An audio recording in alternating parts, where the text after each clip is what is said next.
as revealed in these two cases. It is critical to bring to justice the killers, their facilitators, and financiers involved in these assassinations. Indian agents need to face justice for their extrajudicial and extraterritorial killings in Pakistan and other countries. India must be held accountable internationally for its blatant violation of international law. India's assassination of Pakistani nationals on Pakistani soil is a violation of Pakistan's sovereignty and a breach of the UN Charter. This violation of Pakistan's sovereignty is completely unacceptable. Pakistan remains committed to protecting its people and securing its own sovereignty. Protection of Pakistanis and any foreign national on Pakistani soil is a high priority for the government of Pakistan.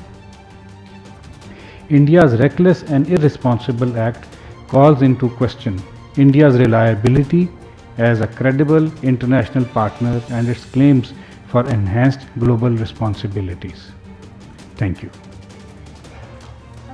Okay, we will have a few questions because of the very busy schedule of the Foreign Secretary. We will keep this session very limited and request that the questions be focused only on the topic that is at hand.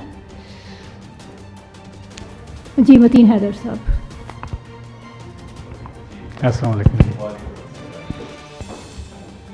Thank you, Mr. Foreign Secretary. This is an extraordinary network that you have shared information on Indian terrorism and proxy networks. What's the evidence of these killings that took place in Pakistan and how these killings connects to the government of India? Do you have some more evidence and details? Please share. Thank you. The evidence is quite extensive. For instance, when the assassinations were carried out, there was a jubilation in certain circles of the Indian social media, gloating over the killings, that this was just retribution for enemies of India.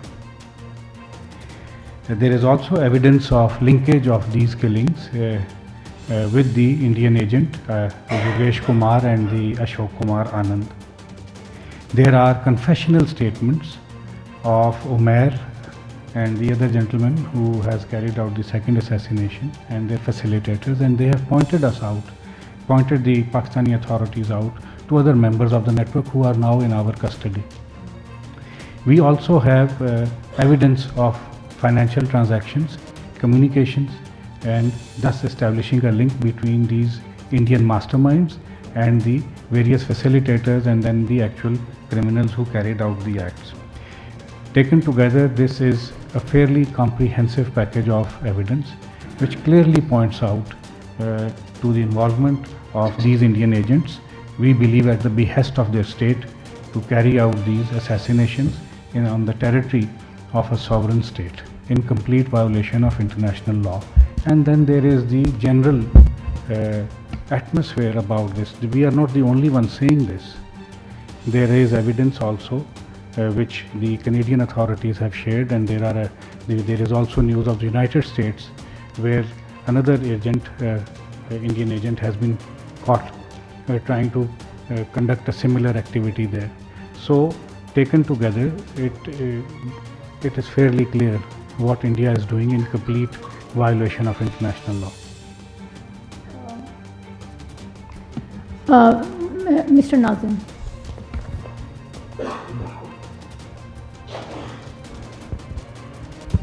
Thank you, ma'am. This is Mohammed Nazim from Anadolu Agency.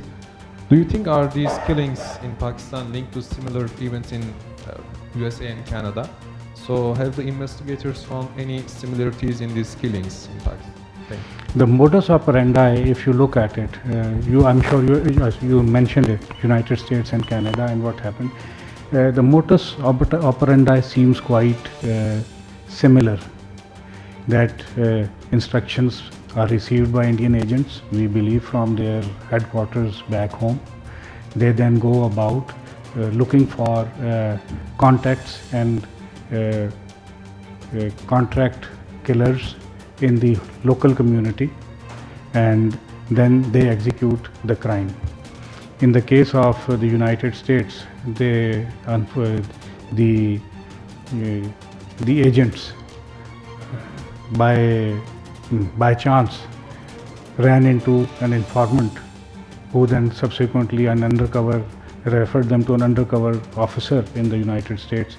But the modus operandi seems to suggest that yes, there is a similarity in how these assassinations are being carried out. Ms. Simon.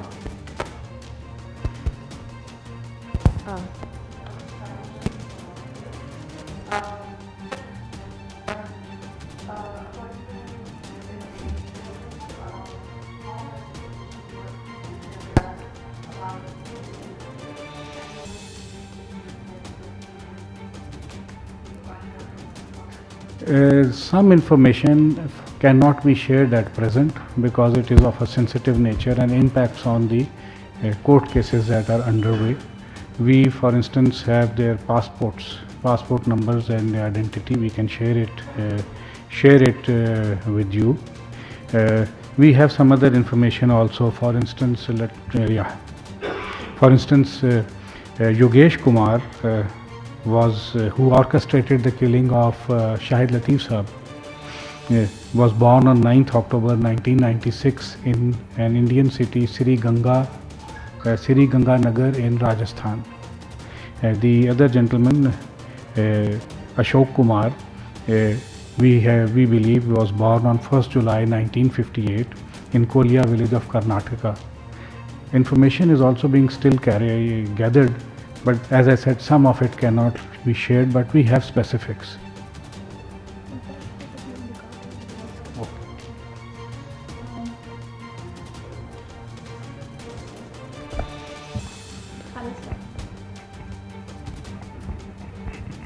Secretary Sahab, how many individuals other than these two targeted in Pakistan?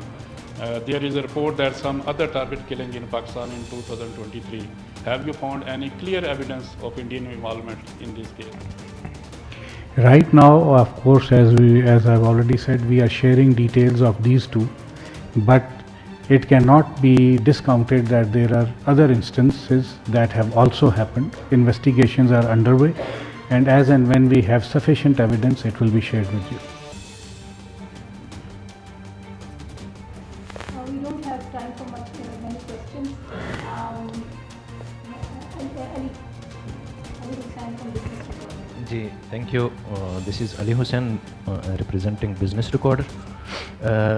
You have just highlighted as to how the Indian intelligence agencies are committing these assassination campaigns now across the world now. Are the Pakistani authorities aware of any such threat in future to Pakistani citizens? Will the law enforcement agencies be able to take on such kind of threats to Pakistani citizens? Thank you.